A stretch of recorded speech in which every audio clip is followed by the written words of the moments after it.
Hi friends, कशा आहात? हसताय ना? हसायलाच पाहिजे. आणि थोडा माझा घसा बसलेला आहे कारण आईस्क्रीम खाल्ल्यामुळेच घसा बसला आहे. कारण नको म्हणता म्हणता तरी 4-5 चमचे आईस्क्रीम खाल्लेच, घसा बसलेला तरी देखील.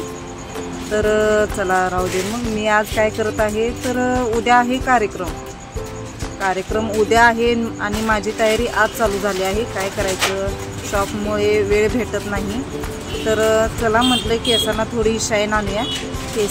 केस खूप पांढरे झालेत, खूप म्हणजे खूप नाही पण थोडे पांढरे झालेत. म्हटलं चला कार्यक्रममध्ये ते बेकार दिसायला नको. आणि सगळं असं कार्यक्रममध्ये कसं लेडीजकडेच बघत असतात की ही कशी नटले, ती कशी नटले. त्यामुळे म्हटलं चला आपण पण थोडं असं ट्राय करूया की आपले केस पांढरे झाले ते कोणाला दिसू नये. आणि लेडीजना तसंच असतं की केस पांढरे झालेले कोणाला दाखवायचे नसतात, कारण लगेच हिचं वय झालं असं काहीतरी बोलतात. तर मी आपली साधी नूपूरची मेहंदी घेतलेली आणि नूपूरची मेहंदी ना, नुसती नूपूर ही मेहंदी खूप छान असते. त्यात केमिकल वगैरे काही नसतं, ही नुसतं पावडर असते, त्यात काही केमिकल नसतं. तर त्यात मी घातली कॉफी पावडर म्हणजे थोडी शाईन येते आणि खूप केस आपले असे लालसर होत नाहीत, तर ब्राऊन कलर येतो. आणि त्यानंतर म्हटलं चला त्यात थोडीशी आपण काळा चहा, ब्लॅक टी घालूया. ब्लॅक टी म्हणजे त्यात काही आपलं साखर वगैरे घालायचं नाही. साखर घातली की केस तुमचे चिकट होतील आणि रात्रभर मुंग्या लागतील. नाहीतर दिवसा मेहंदी लागले तर दिवसा मुंग्या लागतील. तर तसं काही होऊ द्यायचं नाही आपल्याला. तर त्यामध्ये मी ते जे काळ्या चहाचं पाणी होतं ना, ते पाणी घातलं. फक्त पाणी घालायचं आहे, पावडर नाही घालायचं त्यात.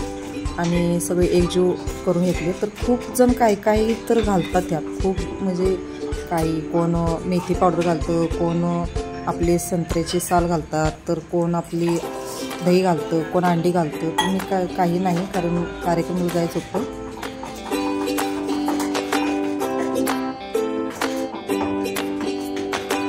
केसाला वास यायला नको, नाहीतर म्हणते काय बाईच्या डोक्याच्या केसाचा वास यायला लागले, असं काही नको कार्यक्रममध्ये. म्हणून मी काही त्यात अंडी घातली नाही. अंडी घालणं चांगलं असतं, केस असे सिल्की होतात. पण ऑलरेडी माझे केस सिल्की आहेत, माझ्या आणि माझ्या मुलीचे, त्यामुळे मी अंडी काही घातलं नाही.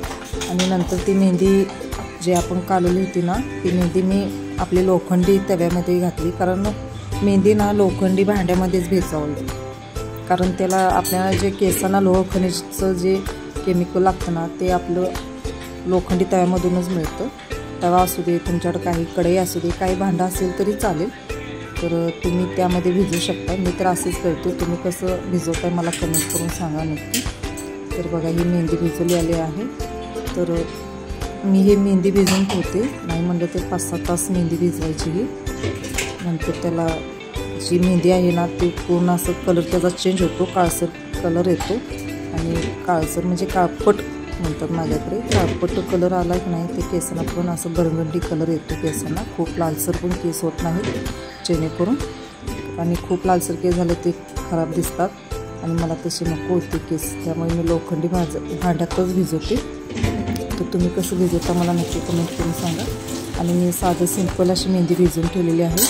आणि मुलीला म्हटले की संध्याकाळी 4 वाजता लावून घे, आणि मी रात्री लावून घेते, कारण उद्या कार्यक्रम असल्यामुळे मला टाईम होता. मला शॉपमुळे वेळ भेटत नाही, त्यामुळे रात्री मेहंदी लावणं.